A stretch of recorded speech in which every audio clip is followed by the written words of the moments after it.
Yon, magandang buhay. I'm back. Again, it's Mang Bless.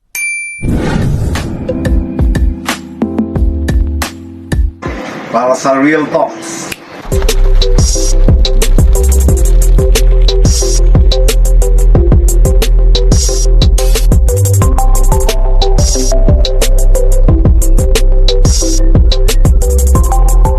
Magandang buhay. I'm back. It's Real Talk number 61 with Mang Bless. Yan, narito po tayo ngayon sa waiting area habang pinapalipad natin yung ating mga fighter kahit not so good ang weather. Ang word for today natin ay timing o tempo. Yan. Minsan po kailangan nating ng magandang timing para maiwasan natin yung wrong timing. Yan. Bakit po timing? Kasi may mga timing po sa lahat ng bagay, lalong lalo na po sa ating hobby na racing pigeon. Habang lumilipad sila, yan, unang una ay yung patikim na natin sa kanila. Kahit nakatikim na sila nung linggo ng San Jose Nueva Ecija ng not so good na weather, ay medyo yaka naman nila dahil ang timing din po ay kahit papano may lakas na rin sila sa mga force flying. Unang-una kailangan din po natin timingen yan. Hindi po yan basta tira lang din tayo ng tira ng force flying. Baka minsan ay ini-stress lang po natin sila. Kailangan po ay ma-stretch po sila. Ano pa po ang kailangan natin na timing? No? Kagaya po ng pag-treatment. No? Minsan baka late na yung pang-recover natin. Dapat po ay timing din po kung kailan natin sila dadagdagan ng supplements para palakasin sila na magamit nila kung bigla ang masama yung panahon ay may reserve energy sila. Kasi sa bawat timing po niyan dun din po magmamatch, no? Yung kanilang capabilities sa kanilang racing pigeon career. Ano pa po ang kailangan natin na timingan, no? Yung mga recovery, no? Yung pahinga, kailangan meron din mga time po yan. Hindi po yan banat lang tayo ng banat. Kasi sa pagre-recover hindi rin po lagi-lagi rin tayong banat ng mga antibiotics. Lalo na kung hindi naman sila nagdapo. Yung timing po niyan, yung ibang mga anti-cancer, kung sa palagay po natin nagdapo sila.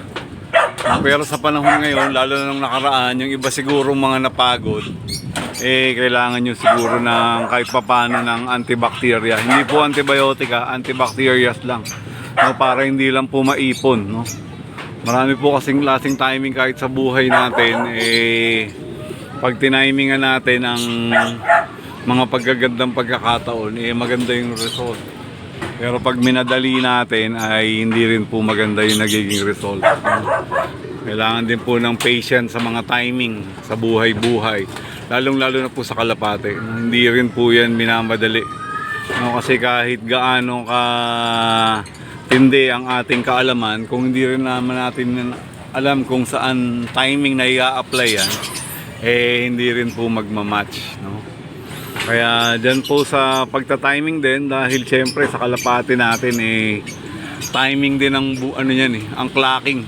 Kailangan sa timing din wala rin pong masayang, no?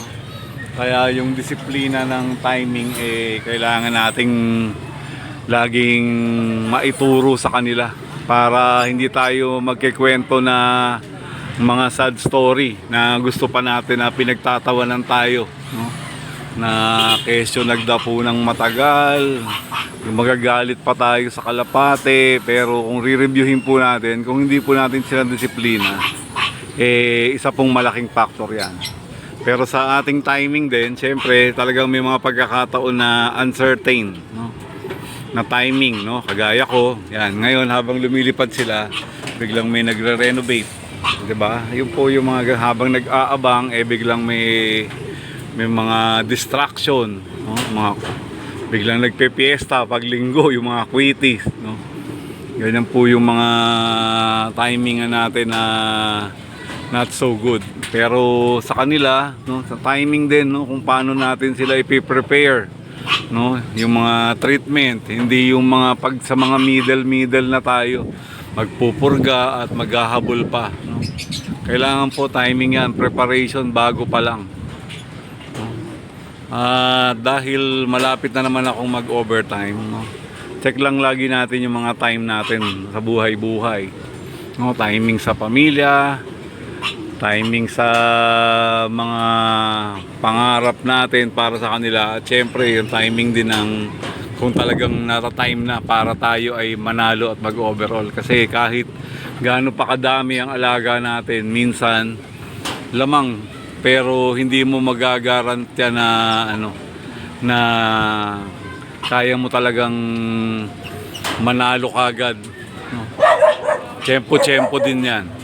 Pag panahon mo na, mahihirapan na silang pigilan ka. Kahit ilan lang yung panlaban mo versus sa dami ng panlaban ng iba, no?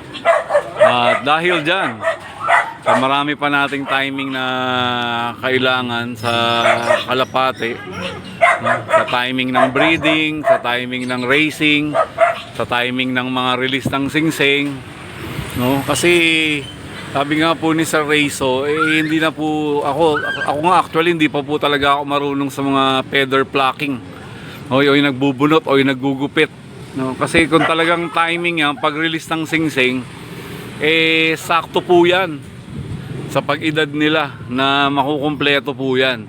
Pero yung iba medyo mga late breeding dahil talagang masisipag naman lumipad yung mga mas bata. Pero pag hard weather naman, marorong timing din sila, no? Kaya yan po, may tama po yung release ng October, November, kasi po sakto po yan sa pagtubo ng pakpak.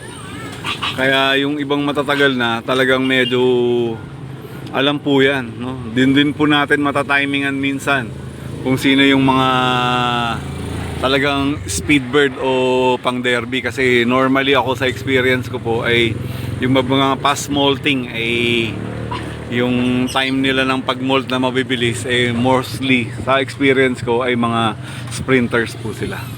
At dahil dyan, it's peace. Thank you for your time.